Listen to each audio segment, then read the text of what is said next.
and our topic is how public sentiment and attention shifted during COVID-19. I'm the group member responsible for the data collection part of our project on intelligent tracking of pandemic-related public opinion using big data.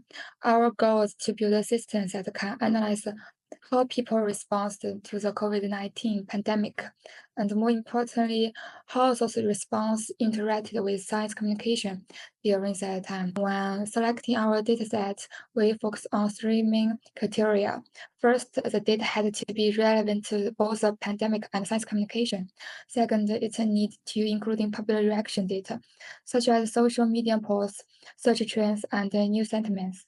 Third, it had to be well-structured, openly accessible, and compatible with visualization tools like Tableau or Power BI. We finally choose three main data sources. The first one is a social media dataset from Gaggle, mostly based on data, includes timestamps, keywords, and sentiment scores. The second is a combination of our word in data and Google Trends. This allows us to match objective pandemic data with the public interest over time. And the third is a GData database, which tracks multi-language news coverage globally and provides automated sentiment and emotion tagging. This combination gives us a multiple-dimensional, time-sensitive, and emotion-aware dataset, allowing us to analyze not only what happened during the pandemic, but also how it was communicated and perceived across different platforms. All of those datasets are ready for visualization, which help us more visually into the next step of analysis. That's all for my part. Thank you. To begin, I select three datasets. First, I use the COVID-19 tweets dataset from Kaggle, which contains millions of tweets with timestamp, location, language, and sentiment score. Second, I refer to the COVID-19 cases data from our World in Data, which offers reliable and updated figures on pandemic progression. Third, I include Google Trends data, which reflect public interest in topics like lockdown, vaccine, and quarantine. I chose those datasets because they each represent a different dimensions of public response. Social media for real-time emotion expression, Google searches for attention and curiosity, and official case number. To echo the timeline, I use Google Data Studio to integrate and visualize the data. It's a free and powerful no-code tool that allows me to plot trends and compare different sources in single dashboard. My analysis reveals several interesting patterns. First, public sentiment, especially negative spike during key events such as the start of lockdowns or when death rate rose sharply. Second, search interest on Google for terms like lockdown or vaccine clearly follow the timing of major news events or policy changes. Third, not all sensitive spike correspond to actual case numbers. In some cases, misinformation or controversial policies triggered emotional response even before the numbers changed. These insights tell us that the science communication must go beyond simply reporting facts. We need to understand public emotion and attention patterns and respond quickly with clear, evidence-based message at the right time. This approach can reduce panic and increase trust. Let's move to the next page.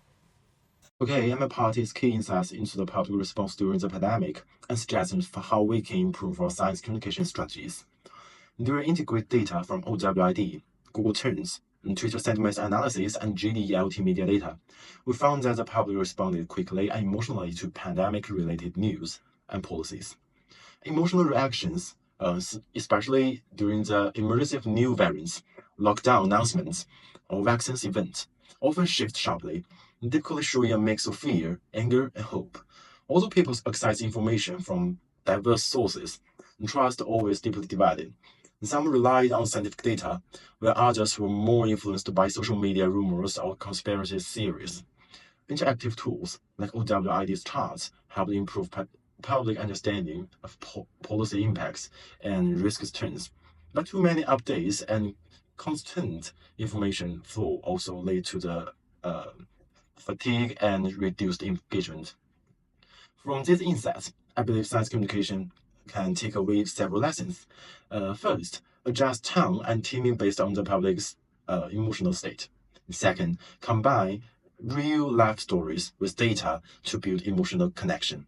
Third, use clear visuals and maps to support understanding. And the next, simplify messaging and focus on three main takeaways. And the next, tailor communication to specific target audience. And the last, actively address misinformation and build trust with clear, honest messaging. Okay, let's turn to the next part. Talk about why data matters in science communication and how it can reshape the way we engage it with the public. Traditionally, science communication followed a knowledge deficit models. Experts speak, the public listens, but our data spanning Google's turns. Social media sentiment and user interactions tell the different stories. We found that public response to science isn't driven only by the facts. It's shaped by the formats, emotions, and whether the message fills the audience's audience. They support theories like audience forming and cultural cognitions, which agree that people don't passively observe information, they interpret it through values, emotions, and contents. So, who benefits from the data? Researchers can adjust how they talk about sensitive topics like vaccine safety. Communicators and journalists can tailor their tools, visuals, and plans for better engagement. Policymakers can test how a message lands before a policy rolls out. And educators can create more regionally and emotionally relevant materials.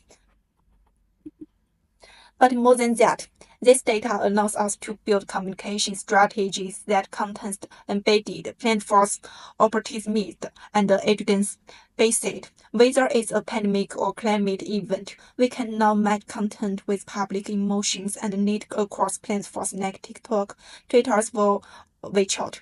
In short, this isn't just about improving tacticals, it's a structural shift from seeing the public as possible recipients to recognizing there as constructors of meaning. Science communication is no longer just about being accurate, it's about being understood, trusted, and shared. And with the right data, we can make that possible.